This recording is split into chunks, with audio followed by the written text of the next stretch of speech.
Bismillahirrahmanirrahim. Assalamualaikum warahmatullahi wabarakatuh. Alhamdulillah, wassalatu wassalamu ala rasulillah, Sayyidina Muhammad ibn Abdillah, wa ala alihi wa ashabihi wa mawalah. La hawla wa la quwwata illa billah, amma ba'd. Puji dan syukur mari sama-sama kita panjatkan kehadirat Allah subhanahu wa ta'ala. Salawat teriring salam semoga senantiasa tercurah limpahkan kepada baginda Nabi besar Muhammad sallallahu alaihi wasallam. Tak lupa kepada para keluarganya, kepada para sahabatnya, kepada para pengikutnya, hingga kita semua selaku umatnya di akhir zaman. Mudah-mudahan kelak kita semua mendapatkan syafaatul udma dari beliau. Amin ya Allah ya Rabbal Alamin. Sahabat nobar an'amta yang dirahmati oleh Allah subhanahu wa ta'ala.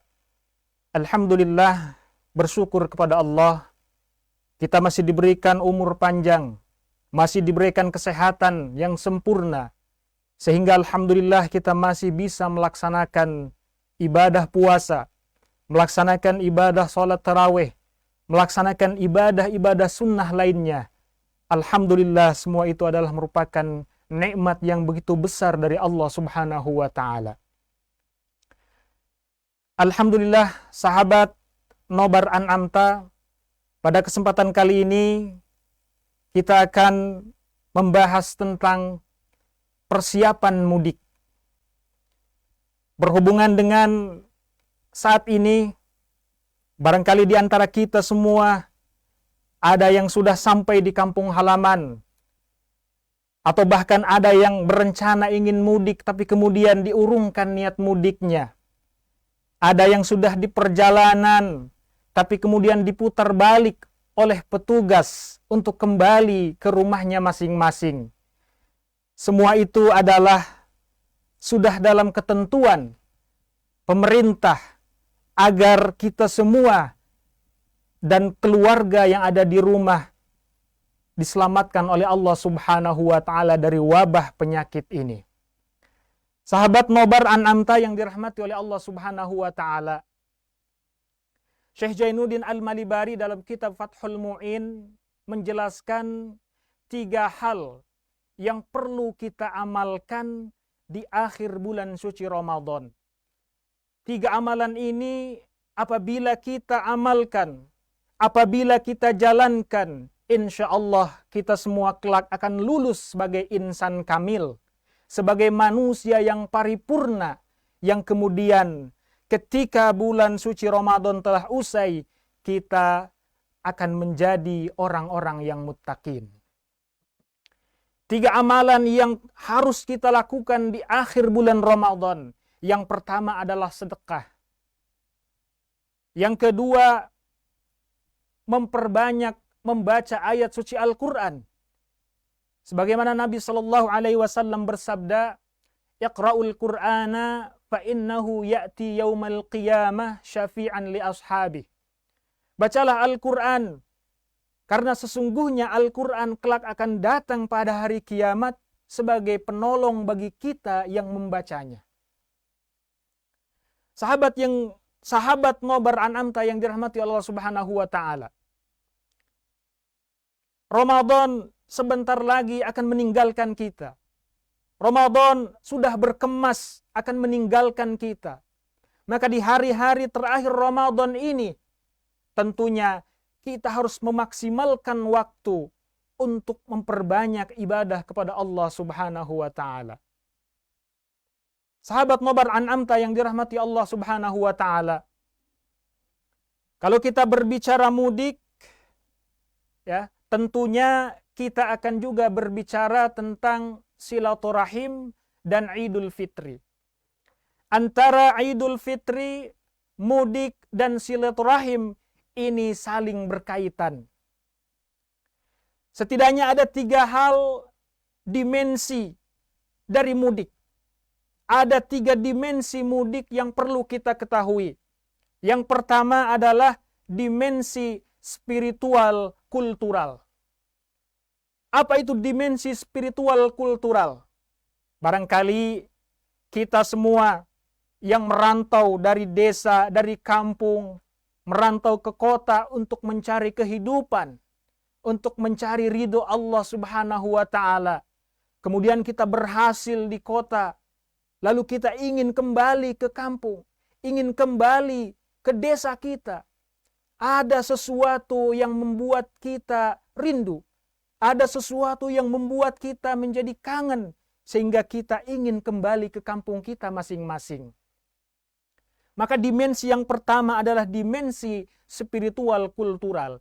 Artinya ketika kita sampai di kampung halaman, kita berkunjung ke saudara-saudara kita, bahkan kita mengunjungi orang tua kita yang telah tiada, mengunjungi bapak kita, mengunjungi ibu kita, nenek moyang kita yang sudah dipanggil terlebih dahulu oleh Allah Subhanahu wa Ta'ala, lalu kemudian kita mendoakan mereka, menziarahi mereka.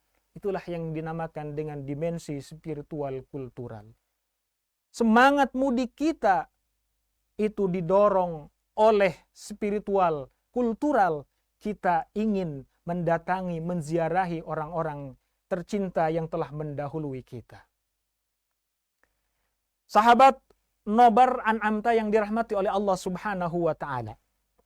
Yang kedua, dimensi psikologis. Kita barangkali lahir di desa, tumbuh besar di desa. Barangkali kita memiliki hal-hal unik, hal-hal yang istimewa, hal-hal yang luar biasa sewaktu kita kecil, yang sampai dengan detik ini masih terekam di memori kita.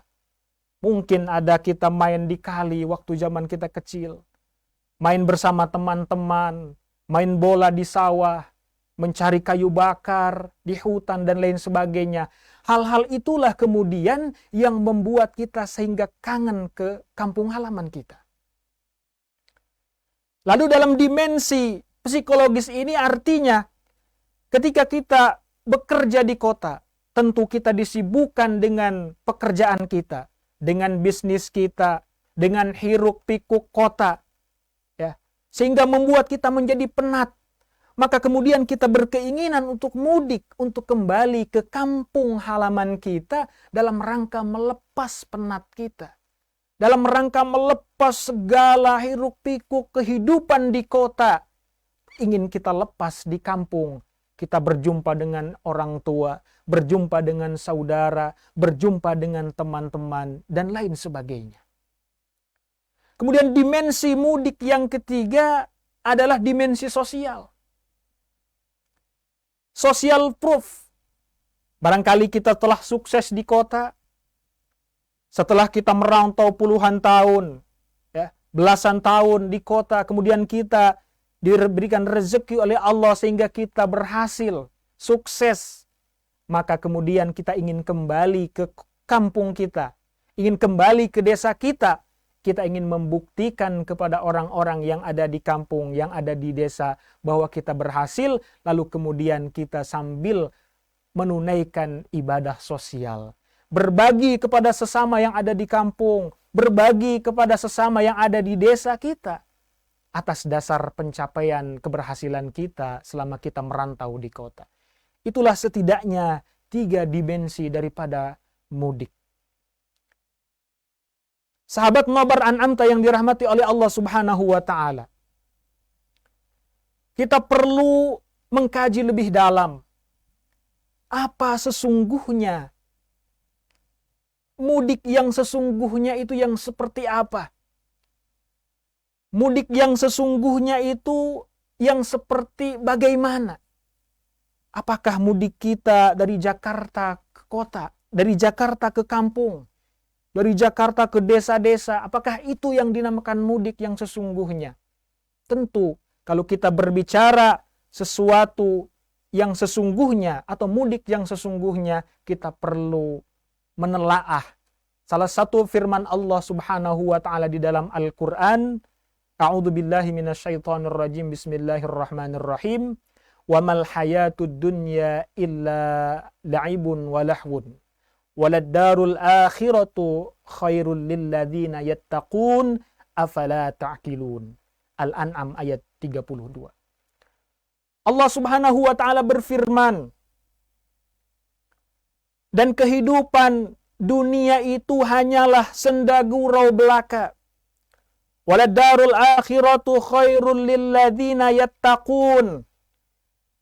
Dan akhirat, kampung akhirat itu jauh lebih baik bagi orang-orang yang bertakwa. Afala ta'qilun? Apakah kalian tidak berfikir? Sahabat Nobar An'amta yang dirahmati oleh Allah Subhanahu wa taala. Kata al-insan, sebagian ulama mengatakan diambil daripada al-uns. Uns artinya kecenderungan. Manusia memiliki dua kecenderungan.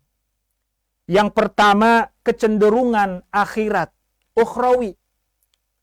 Yang kedua adalah kecenderungan duniawi. Kecenderungan ukhrawi atau kecenderungan akhirat tentu nilainya itu sangat tinggi. Dan kecenderungan dunia, sebagaimana kata dunia diambil dari kata dana yang artinya adalah rendah. Kita mencari kehidupan, mencari harta benda yang tidak usai. Tetapi kecenderungan yang kedua, kecenderungan yang akhirat itu adalah kecenderungan yang tinggi. Dan itulah kecenderungan akhirat itulah yang harus kita utamakan. Nah, ini adalah hubungannya dengan mudik yang sesungguhnya. Mudik yang sesungguhnya adalah bahwa kita semua akan kembali kepada Allah Subhanahu wa taala, akan kembali ke akhirat. Lalu pertanyaannya adalah, sudah sejauh mana persiapan kita menuju kampung akhirat? Sudah berapa banyak amal yang kita lakukan untuk menghadap kampung akhirat, untuk menghadap Allah Subhanahu wa taala? Dan apa yang harus kita bawa ketika kita mudik ke kampung akhirat? Allah Subhanahu wa taala berfirman, "Watazawwadu fa inna khairaz zadi taqwa." Berbekalah kalian di dunia, berbekalah kalian ketika di dunia. Fa inna khairaz zadi taqwa. Dan bekal yang paling baik, yang paling bagus adalah takwa. Apa itu takwa? Imtithalu awamirillah wajtinabun nawahi. Melaksanakan apa yang menjadi perintah Allah dan menjauhi segala apa yang dilarang oleh Allah Subhanahu wa taala. Sahabat Nobar An'amta yang dirahmati oleh Allah Subhanahu wa taala. Jadi mudik yang sesungguhnya adalah kembalinya kita ke kampung akhirat. Kembalinya kita kepada Allah Subhanahu wa taala. Jangan sampai ketika kita kembali ke akhirat, kembali kepada Allah, kita tidak membawa apa-apa. Sungguh sayang seribu sayang. Kita hidup di dunia begitu lama, tetapi kita tidak mempersiapkan bekal dengan sebaik-baiknya untuk kita kembali ke akhirat, kembali kepada Allah Subhanahu wa taala. Lalu bagaimana kemudian kita mengetahui apakah kita termasuk ke dalam golongan orang yang bertakwa ataukah tidak? Allah Subhanahu wa taala kemudian menjelaskan di dalam surah Al-Imran, A'udzubillahi as-sami'il 'alim minasyaitonir rajim. Bismillahirrahmanirrahim. Wasari'u ila maghfiratin min rabbikum wa jannatin 'arduhas samawati wal ard u'iddat lil muttaqin. Alladzina yunfiquna fis sarra'i wad dharra'i wal kadhimina al ghaidha wal 'afina 'anil nas wallahu yuhibbul muhsinin. Walladzina idza fa'alu fahishatan aw dhalamu anfusahum dzakarullaha fastaghfaru lidzunubihim wa may yaghfiru dzunuba illallah wa lam yusirru ala ma fa'alu wa hum ya'lamun. Sahabat Nobar An'amta yang dirahmati oleh Allah Subhanahu wa taala. Setidaknya ada 4 hal. Bagaimana kemudian kita bisa mengetahui apakah kita termasuk ke dalam golongan orang-orang yang bertakwa ataukah tidak? Di dalam surah Al-Imran tadi Allah menjelaskan yang pertama, ciri daripada orang yang bertakwa adalah alladzina yunfiquna fis sarra'i wad dharra. Orang yang senantiasa menginfakkan sebagian hartanya ketika dalam keadaan lapang maupun dalam keadaan sempit. Ketika dalam keadaan banyak harta atau dalam keadaan kekurangan harta, ia tetap bersikukuh menginfakkan sebagian hartanya di jalan Allah Subhanahu wa taala. Itulah kriteria orang yang bertakwa kepada Allah Subhanahu wa taala. Kita semua menyadari, kita semua mengetahui kondisi saat ini adalah kondisi yang tidak diinginkan oleh manusia seluruh dunia. Kondisi pandemi seperti ini, banyak orang kesulitan, banyak orang kesusahan. Tapi bagi orang yang bertakwa, tidak menjadi alasan untuk kemudian bisa berbagi terhadap sesama. Kita mungkin melihat bagaimana orang-orang dengan semangat membagikan takjil di jalan. Bersodakoh, membagikan takjil di masjid, di musola, di jalan-jalan, di kantor-kantor. Itulah semangat orang-orang yang bertakwa. Itulah kemudian semangat Ramadan. Itulah semangat daripada orang-orang yang beriman kepada Allah Subhanahu wa taala. Ia tetap bisa berbagi meskipun dalam keadaan sulit sekalipun. Yang kedua, kriteria orang yang bertakwa adalah wal kadhiminal ghaidha. Orang-orang yang senantiasa mampu menahan amarahnya. Sahabat Nobar An'amta yang dirahmati oleh Allah Subhanahu wa taala. Barangkali kita harus menarik sedikit ke belakang. Belajar bagaimana Rasulullah Shallallahu alaihi wasallam dalam menahan amarah. Mungkin sahabat Nobar An'amta pernah berangkat ke Tanah Suci, pernah berziarah ke Taif. Bagaimana kemudian negeri Taif sangat subur saat ini. Orang-orang Taif sangat kaya raya saat ini.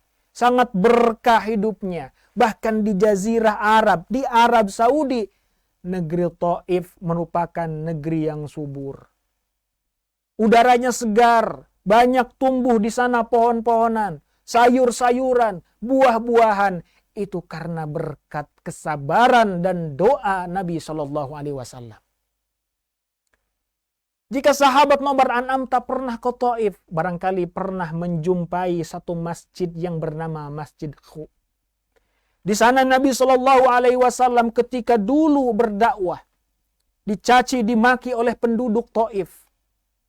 Dilempar oleh kotoran unta, dilempar oleh kerikil, dilempar oleh batu, sampai-sampai pelipis Rasulullah Shallallahu alaihi wasallam sempat berdarah, mengeluarkan darah karena luka daripada lemparan orang-orang Taif saat itu.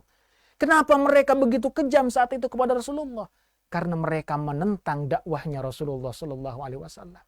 Datang malaikat Jibril menawarkan kepada Rasulullah Shallallahu alaihi wasallam, ingin menimpakan gunung kepada penduduk Taif yang kemudian melempari Rasulullah Shallallahu alaihi wasallam. Tapi apa jawab Rasulullah saat itu? Tidak, wahai malaikat. Tetapi Rasulullah Shallallahu alaihi wasallam kemudian mendoakan penduduk Taif. Allahumma hdi qaumi fa innahum la ya'lamun. Ya Allah, berikanlah petunjuk kepada kaumku, penduduk Taif, karena sesungguhnya mereka tidak mengetahui. Karena kesabaran itulah, kepiawaian Rasulullah Shallallahu alaihi wasallam dalam menahan amarahnya kemudian berbuah hasil yang sangat luar biasa, sehingga penduduk Taif kemudian menjadi penduduk atau menjadi orang-orang yang diberkahi oleh Allah Subhanahu wa taala.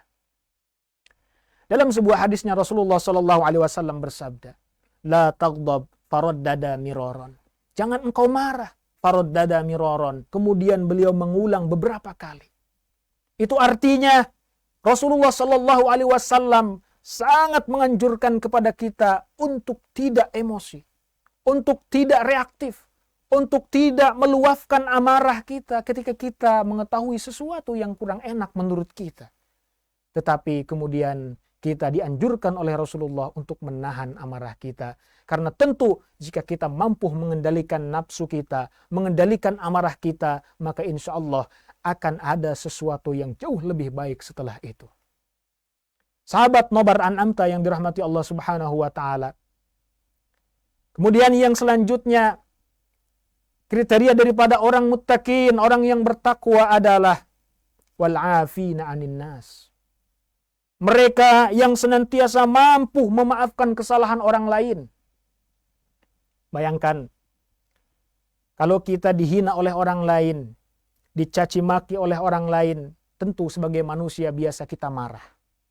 Tetapi kalau kita mampu menahan marah kita, bahkan kita memaafkan kesalahan orang lain, orang yang telah mendolimi kita, maka insya Allah kita termasuk ke dalam golongan muttaqin, orang-orang yang bertakwa kepada Allah Subhanahu wa Ta'ala. Hadirin wal hadirat, sahabat Nobar An'amta yang dirahmati Allah Subhanahu wa Ta'ala. Ada satu kisah yang barangkali kita perlu dengar, perlu simak baik-baik secara bersama-sama. Bagaimana kemudian ada sahabat yang tidak dikenal di antara sahabat-sahabat lain seperti Abu Bakar, Sayyidina Umar, Sayyidina Uthman, Sayyidina Ali karramallahu wajhah. Ada sahabat yang tidak terlalu terkenal, tapi kemudian dicintai oleh Allah Subhanahu wa Ta'ala. Dalam satu majlis, hadir di sana Rasulullah Sallallahu Alaihi Wasallam bersama para sahabat. Di sana ada sahabat Abu Bakar As-Siddiq, ada sahabat Umar ibn al-Khattab, ada Uthman bin Affan, ada Ali bin Abi Thalib. Dan semua sahabat-sahabat lain hadir di majlis itu. Kemudian Rasulullah Sallallahu Alaihi Wasallam mengutarakan satu pertanyaan. Wahai sahabatku, maukah engkau aku tunjukkan? Maukah kalian aku tunjukkan siapa di antara kalian orang-orang yang dicintai oleh Allah Subhanahu wa Ta'ala? Maka sontak seluruh sahabat matanya tertuju kepada Abu Bakar. Karena mereka mengira bahwa Abu Bakarlah orang yang dimaksud oleh Rasulullah sebagai orang yang dicintai oleh Allah Subhanahu wa Ta'ala. Tapi kemudian bukan itu yang dimaksud oleh Rasulullah. Ternyata bukan sahabat Abu Bakar yang dimaksud oleh Rasulullah. Lalu sahabat yang lain bertanya, apakah Sayyidina Umar ya Rasulullah? Ternyata bukan. Apakah Sayyidina Uthman ya Rasulullah? Ternyata juga bukan. Apakah Sayyidina Ali karramallahu wajah ya Rasulullah? Ternyata juga bukan Sayyidina Ali orang yang dimaksud oleh Rasulullah di majelis itu. Sahabat-sahabat yang hadir di sana mulai melihat satu sama lain. Ia mengira-ngira siapakah gerangan sahabat yang dituju, yang dimaksud oleh Rasulullah Sallallahu Alaihi Wasallam sebagai sahabat yang dicintai oleh Allah Subhanahu wa Ta'ala.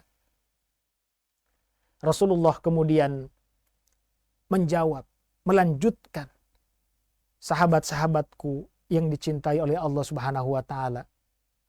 Orang atau sahabat yang dicintai oleh Allah yang aku maksud adalah sahabat Abu Domdom. Di sana hadir sahabat Abu Domdom, maka semua sahabat-sahabat yang lain langsung tertuju matanya kepada sahabat Abu Domdom. Seakan tidak percaya bahwa sahabat Abu Domdom adalah sahabat yang ditunjuk, yang dimaksud oleh Rasulullah sebagai sahabat yang dicintai oleh Allah Subhanahu wa Ta'ala. Maka yang paling penasaran setelah majelis itu selesai, semua pulang, dan yang paling penasaran adalah Sayyidina Umar. Sayyidina Umar tidak kemudian kembali ke rumahnya, tidak pulang. Ia kemudian menunggu sahabat Abu Domdom di situ, bahkan mengikuti sahabat Abu Domdom sampai rumahnya. Sahabat Umar bin Khattab ingin mengetahui dari sahabat Abu Domdom apa sesungguhnya rahasianya sehingga ia ditunjuk oleh Rasulullah sebagai orang atau sahabat yang dicintai oleh Allah Subhanahu wa Ta'ala. Kemudian sahabat Umar terus mendesak sahabat Abu Domdom.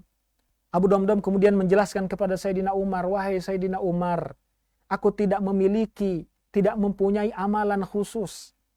Aku tidak tahu mengapa Rasulullah menjadikanku atau menunjuk aku sebagai sahabat yang dicintai oleh Allah Subhanahu wa Ta'ala.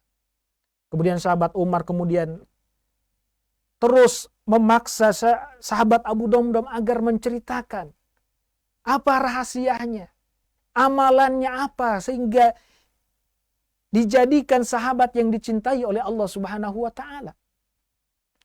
Lalu sahabat Abu Domdom bercerita kepada Sayyidina Umar, mungkin ini Sayyidina Umar, setiap aku ingin beranjak tidur. Setiap malam sebelum aku beranjak tidur, aku selalu memaafkan kesalahan orang lain. Bahkan kesalahan orang yang mendolimiku sekalipun, aku maafkan. Mungkin itulah Sayyidina Umar, amalanku setiap malam aku lakukan, sehingga aku mungkin ditunjuk oleh Rasulullah sebagai orang yang dicintai oleh Allah Subhanahu wa Ta'ala. Masya Allah, tabarakallah, sahabat Nobar Anamta yang dirahmati Allah Subhanahu wa Ta'ala. Mungkin bagi kita amalan itu sederhana. Amalan itu sederhana. Setiap malam sebelum beranjak tidur, sahabat Abu Domdom tidak kemudian tidur sebelum ia memaafkan kesalahan orang lain. Bahkan orang yang telah mendoliminya sekalipun, ia maafkan. Itu yang dia lakukan selama hidupnya, setiap malam. Sehingga mungkin itulah yang menyebabkan ia dicintai oleh Allah Subhanahu wa Ta'ala. Maka sahabat Nobar Anamta yang dirahmati Allah Subhanahu wa Ta'ala, mari kita belajar dari kisahnya sahabat Abu Domdom. Apalagi kita sebentar lagi akan bertemu dengan Idul Fitri. Di satu sisi kita akan meninggalkan bulan suci Ramadan, di sisi lain kita akan bertemu dengan Idul Fitri, hari kemenangan. Allah Subhanahu wa Ta'ala berfirman di dalam Al-Qur'an, walitukmilul iddata walitukabbirullaha ala ma hadakum. Dan sempurnakanlah bilangan. Ya, bilangan puasa, kita sempurnakan bilangan puasa kita. Kemudian bilangan tadarus Al-Qur'an, kita sempurnakan mumpung kita masih diberikan waktu oleh Allah Subhanahu wa Ta'ala. Kita sempurnakan bilangan puasa kita. Sempurnakan bilangan tadarus Al-Quran kita. Sempurnakan bilangan sodakoh kita. Sempurnakan bilangan i'tikaf kita. Kita masih mempunyai waktu. Walaupun cuma sebentar, cuma sedikit. Tapi mari kita sempurnakan bilangan-bilangan itu. Agar kemudian kita berjumpa dengan hari kemenangan dalam keadaan suci, dalam keadaan fitrah. Walitukabbirullaha ala ma hadakum.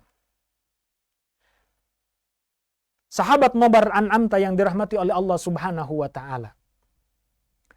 Yang keempat ciri daripada orang yang bertakwa adalah ketika melakukan dosa, ketika melakukan kesalahan kepada Allah Subhanahu wa Ta'ala, melakukan maksiat kepada Allah Subhanahu wa Ta'ala, ia senantiasa bergegas meminta ampun kepada Allah Subhanahu wa Ta'ala.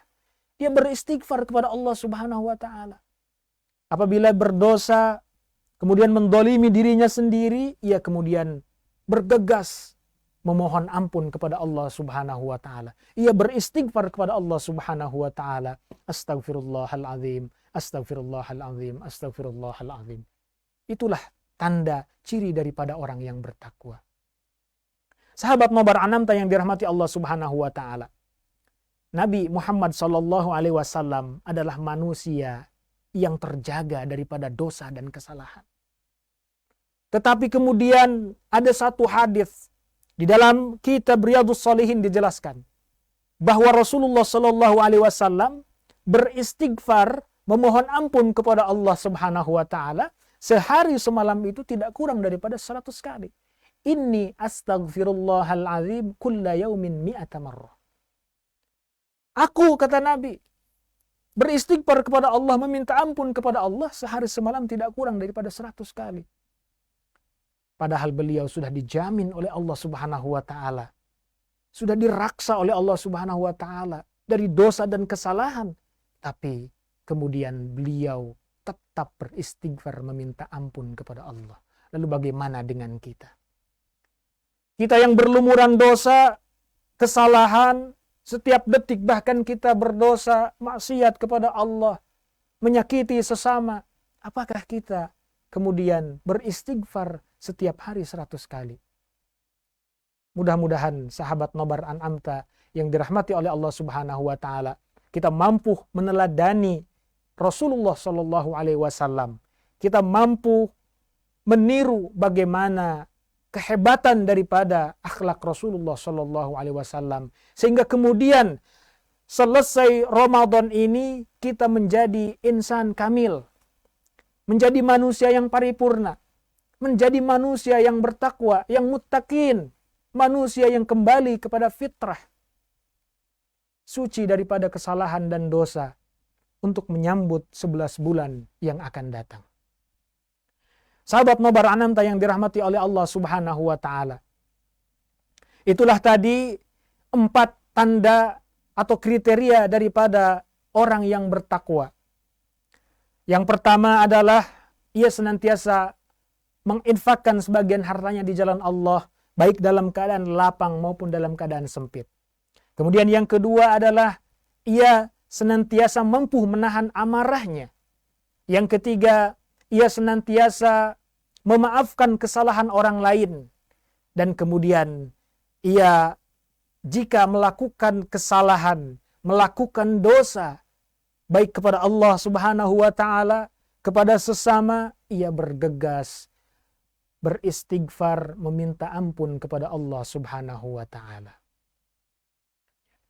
Sahabat Nobar Anamta yang dirahmati oleh Allah Subhanahu wa Ta'ala, ada satu hadis yang disampaikan oleh Rasulullah Shallallahu Alaihi Wasallam yang barangkali menjadi pijakan bagi kita semua, menjadi pegangan bagi kita semua, bahwa meskipun kita telah selesai daripada Ramadan, dari madrasah Ramadan ini, kita diharapkan bisa menjalankan apa yang disabdakan oleh Rasulullah di hari-hari setelah Ramadan. Rasulullah bersabda, ittaqillaha haitsuma kunta wa atbi'is sayyi'atal hasanata tamhuha wa khaliqin nasa bi khuluqin hasanin. Bertakwalah kamu kepada Allah Subhanahu wa Ta'ala dimanapun kamu berada. Wa atbi'is sayyi'atal hasanata tamhuha. Ikutilah perbuatan-perbuatan yang tidak baik, as-sayyi'at, ya, dengan perbuatan yang baik sebagai penghapusnya. Wa khaliqin nasa bi khuluqin hasanin, dan bergaulah, berakhlaklah dengan sesama manusia dengan akhlak yang terpuji. Ya.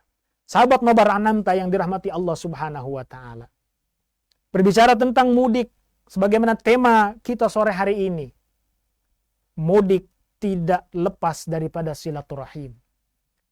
Bagaimana kemudian kita bersilaturahim di tengah pandemi seperti ini? Kita dilarang mudik oleh pemerintah. Tentu itu adalah kebaikan untuk kita semua.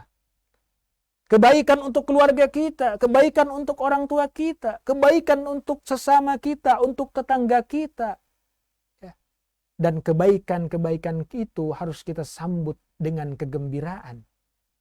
Kita bisa bersilaturahim secara virtual.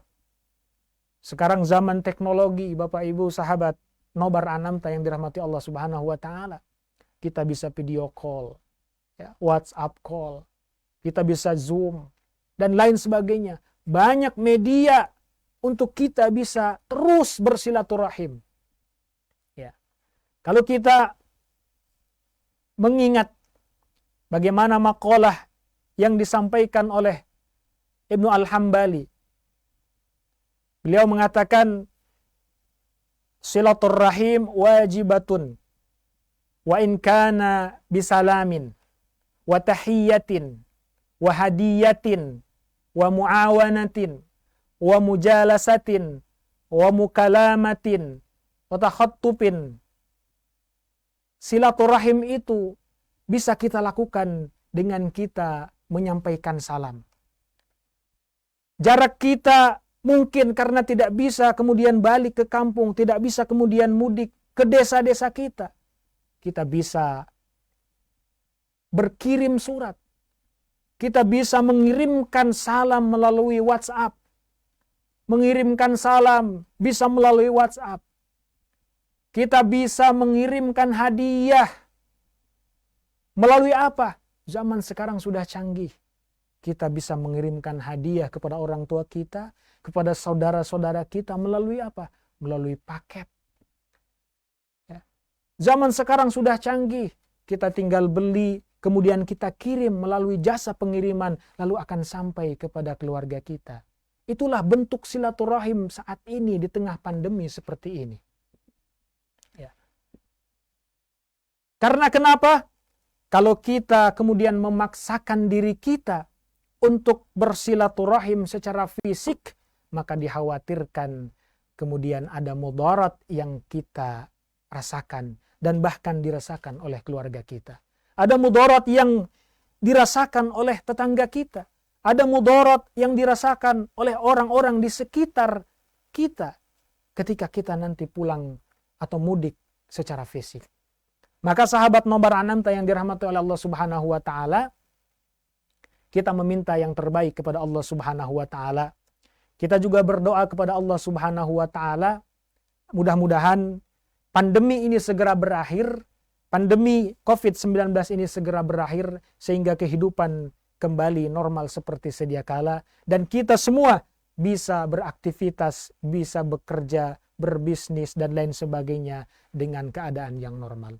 Sahabat Nobar An'amta yang dirahmati oleh Allah Subhanahu wa taala. Terakhir, saya berpesan kepada kita semua. Sebagaimana tadi yang telah disampaikan di awal, Syekh Zainuddin Al-Malibari menegaskan kepada kita di dalam kitab Fathul Mu'in bahwa 3 amalan yang harus kita kejar, yang harus kita lakukan di akhir bulan suci Ramadan. Yang pertama adalah bersedekah. Bersedekah kepada siapa? Bersedekah kepada orang-orang terdekat kita. Bersedekah kepada orang tua kita. Bersedekah kepada tetangga kita. Bersedekah kepada fakir miskin. Bersedekah kepada du'afa, bersedekah kepada jompo, panti jompo. Banyak orang-orang yang membutuhkan uluran tangan kita. Maka menurut Syekh Zainuddin Al-Malibari, sedekah merupakan amalan mujarab, amalan yang istimewa, yang luar biasa, yang bisa kita lakukan di 10 hari terakhir Ramadan ini. Yang kedua adalah Iqra'ul Quran, tadarrus Al-Quran. Amalan tadarus Al-Quran juga merupakan amalan pusaka yang dapat kita lakukan di 10 hari terakhir bulan suci Ramadan ini. Maka jangan sia-siakan waktu kita, jangan kita buang-buang waktu kita fokuskan untuk beribadah, membaca Al-Quran. Kemudian yang ketiga adalah, yang pertama tadi kita bersedekah, kemudian membaca Al-Quran, dan yang ketiga adalah i'tikaf. Maka 3 amalan tadi merupakan amalan pusaka, amalan istimewa yang luar biasa, yang apabila kita lakukan di 10 hari terakhir bulan suci Ramadan, maka insya Allah kita akan kembali menjadi manusia yang bertakwa kepada Allah Subhanahu wa taala. Artinya kalau amalan-amalan itu kita lakukan di 10 hari terakhir bulan suci Ramadan, maka insya Allah kita akan lulus menjadi insan kamil, menjadi manusia yang muttaqin, yang bertakwa kepada Allah Subhanahu wa taala. Sahabat Nobar An'amta yang dirahmati oleh Allah Subhanahu wa taala, barangkali itu yang dapat saya sampaikan di kesempatan hari ini. Mudah-mudahan kita semua senantiasa ada dalam rahmat dan ridhonya, ada dalam naungan Allah Subhanahu wa taala. Dan bagi Bapak Ibu sahabat Nobar An'amta yang dirahmati Allah Subhanahu wa taala, jika berkenan jangan lupa untuk senantiasa mengikuti kajian ini di Facebooknya An'amta, ya, Unproduce, ya. Kemudian di YouTube, di Twitter dan Instagram. Bisa juga diikuti kajian-kajian Islam yang dipersembahkan oleh Unproduction. Mudah-mudahan itu semua menjadi amal jariah untuk kita semua, menjadi oase bagi kita semua atas kehausan daripada ilmu, pengetahuan, dan juga dalam rangka untuk taqarrub ilallah, mendekatkan diri kita kepada Allah Subhanahu wa taala. Terima kasih sahabat Nobar An'amta yang dirahmati Allah Subhanahu wa taala. Mohon maaf jika ada kesalahan dan ada kekhilafan. apabila ada benarnya itu datang dari Allah Subhanahu wa taala, semata-mata dari Allah Subhanahu wa taala, dan jika ada kesalahan daripada firman Allah yang saya bacakan, kemudian dari hadis-hadis Nabi yang saya bacakan, tentu itu adalah merupakan daripada datang dari kebodohan saya. Wabillahi taufiq wal hidayah. Assalamualaikum warahmatullahi wabarakatuh.